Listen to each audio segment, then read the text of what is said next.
has always marched to the beat of a different drummer. On this edition of Test Drive, well, it's more of the same. This is the all-new XV Crosstrek.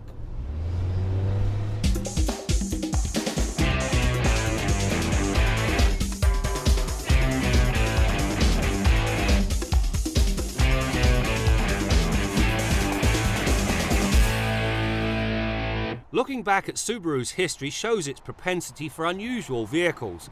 One need only look back at the Wedgie XT and SVX, along with the short-lived Baja, to get the picture. Of late, however, the company had started to move ever closer to the mainstream market, as was witnessed by the likes of the Legacy and Impreza. Now come two left-fielders. The BRZ as a sports car minus Subaru's trademark symmetrical all-wheel drive system.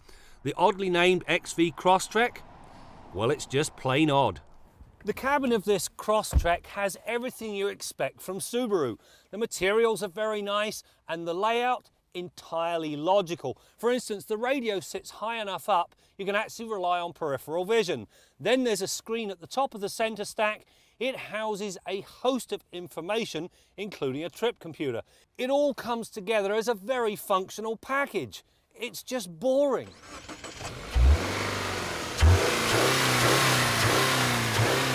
Based on the Impreza, the Crosstrek employs Subaru's 2-litre boxer engine. In this case, it puts forth 148 horsepower and 145 pound-feet of torque at a respectable 4,200 RPM. As is the norm, the boxer engine does have a somewhat gruff tone, but it is a smooth operator that does not mind revving. Sadly, it does a lot of that, and as a result consumed a test average of 10.1 litres per 100 kilometres. Now that's a lot more than the posted numbers.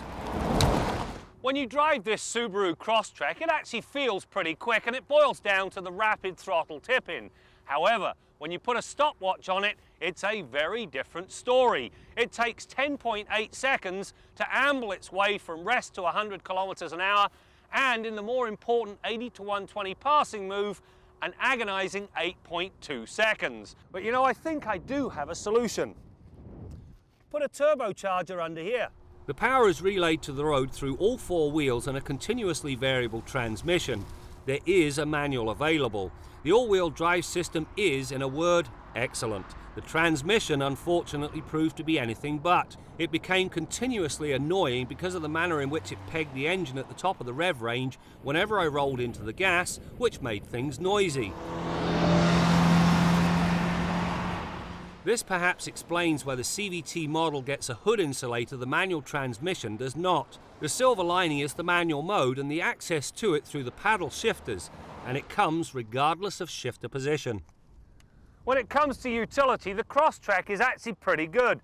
632 litres with the seats up and 1470 with them folded flat. You'll also find a nice flat floor with very little intrusion into the usable space. Then there's a privacy cover and a rear wash wiper. So what's missing? A backup camera. You see, I cannot see the ground whatsoever because of that high belt line until right about here. In terms of ride and handling, the Crosstrek's body does roll because the ride height has been jacked up to 220 millimeters. This tends to introduce a little vagueness in the steering's feedback and understeer surfaces whenever the XV is pushed towards the limit. The ride, however, is refined. Off-road, the elevated ground clearance did allow the XV Crosstrek to traverse some surprisingly gnarly terrain with the sort of aplomb expected of an SUV. No complaints in this regard. Over the past 25 years, I've tested hundreds of cars on motoring, and without exception, I've understood the car. Didn't always agree with the placement and where it was aimed, but I got it. The Crosstrek, I just do not get.